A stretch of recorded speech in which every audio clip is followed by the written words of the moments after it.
see something. Now, it's interesting, God never tells them what to see. He said, but tell them to see my salvation. Folk ain't figured that out. See, God, because God's got to do a couple of things. He's got to get them to trust him, number one. Then number two, he's got another issue. He says, if you read closely in there, he said, I got to get some glory today. And it's not going to be with y'all. I got to deal with the Egyptians. I got to get some glory for them because there's a boy that made a covenant with me. I deal with the firstborn. Let your people go. Go. Get on out of here. But he got to thinking. His boys messed him up because who's going to build your temples? Right. Who's going to build your pyramids? Okay. And all of a sudden, this fickle-minded man who had seen 10 plagues invade him, a natural man would have said, yeah, that's enough. I understand.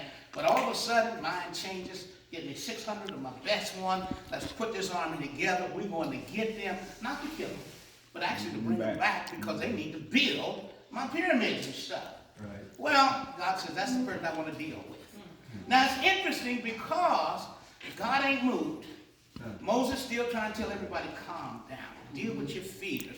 Listen, understand. Find out where you are, and then watch God work. Right. Now, all day long, God ain't did nothing but just sit there. They get closer and closer. You know how things, when pressure builds and everything, and folk are freaking out and everything. Remember, God says, I got to work something out because I need you to believe in me. This cloud that led them down the wrong path between the Red Sea mountains and Pharaoh's army behind, God says, I got to work. Now, as they get closer, they have to settle themselves down. Everybody said, well, it's on Moses. Moses told us to do this. Now, if you and I were there, in which there was a mixed multitude, they kept whispering, man, y'all brought us out here to die. Ain't no great markets. We don't know. My family can't visit every year. We all gonna perish there. And then as soon as they get, and I'm quoting from Patriarchs and Prophets, if you all ever read that book, I invite you. God waits to the last minute. Matter of fact, almost until nightfall. If you read there in 20, you find out that the cloud now says it's time for me to move. Gets up, comes on one side, and then becomes a pillar of fire. They can't see nothing on that side.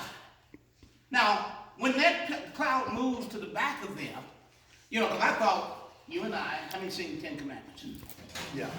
Charleston Heston stands there. Right, come on, right. You got your staff, strikes it, boom, and wrong story. Amen. Reading scripture. Yeah. God says, I'm going to take all night to do this thing. And there was a wind that came out of the east. And read it, all night long. God sent down an invisible construction crew, started working, laying everything out, putting walls of water up, laying the foundation of the bottom of the sea, which is nothing but pure mud there. He dries it out. And after that, he tells them, send them on through. And so they go. They go. Everybody goes through. They reach dry land on the other side. And guess what? The cloud comes up. And Pharaoh now sees them at a different vantage point. He still sees them. Now remember, all night they couldn't see nothing because that pillar of fire. And I don't know if somebody told him, hey, listen, they're a little further than we think they are. Remember, we thought we were right upon them until this cloud came? They're a little further away. Oh, they're still close enough.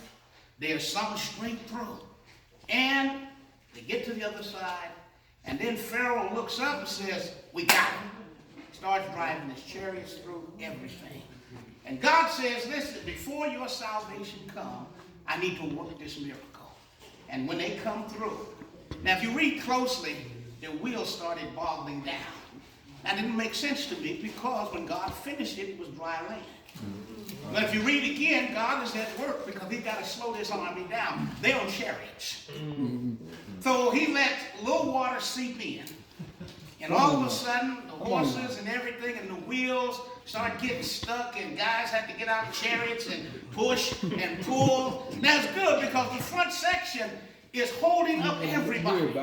Everybody is lining in. Everybody is coming in. And God says, I got them right where I want them. And then all of a sudden, he tells them on the side, be quiet, shut up, I got this. And then all of a sudden, a cord is pulled walls, whoosh, everything. So what I want to say this evening, for some of our deliverance, we're going to have to watch God work. Amen. Because see, God is not a single God that says, oh, I just need to deliver you. God says, no, I need to handle some issues that may have put you in slavery. In this case, the Egyptians.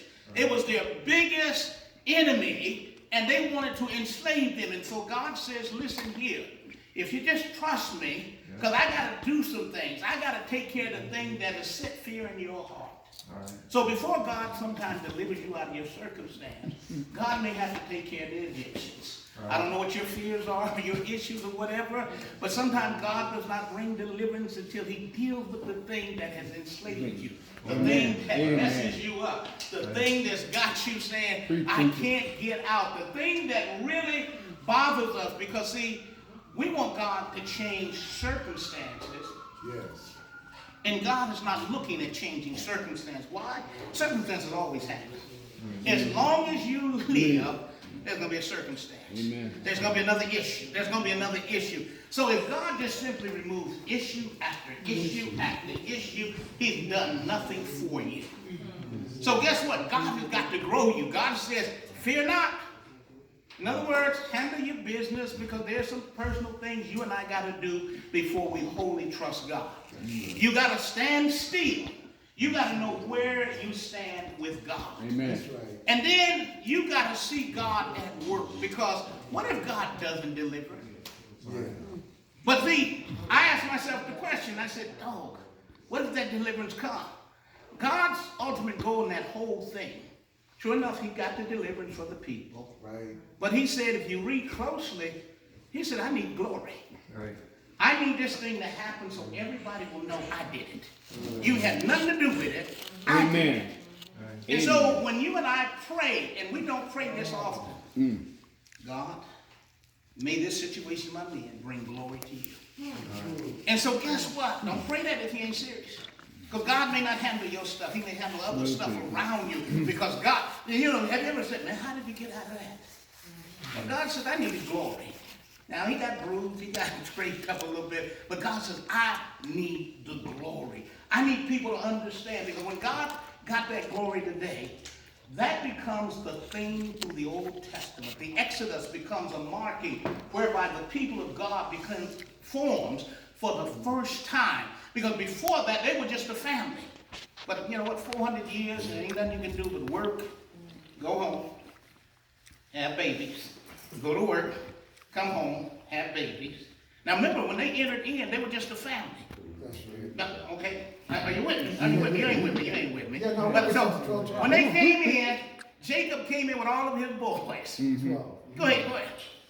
They didn't have no cable back then?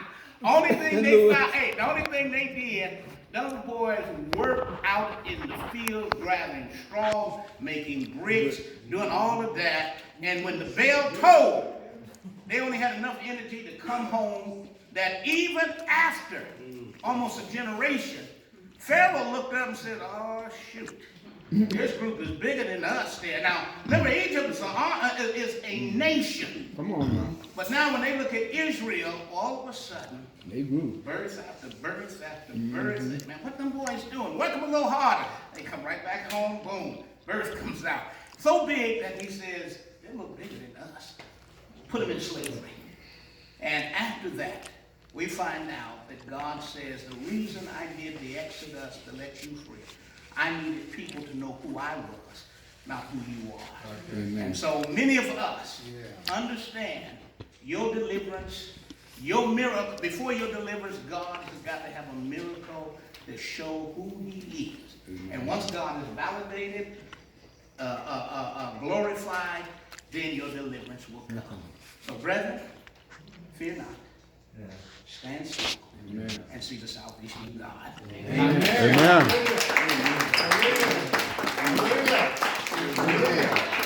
Exodus 14, go home and read it. Oh, beautiful, beautiful. Amen. God be the glory.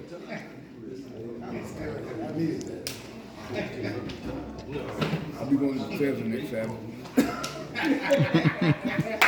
You guys, I appreciate Pastor Warren. Amen. That message for us. What we're gonna do right now, if we will all stand in this touch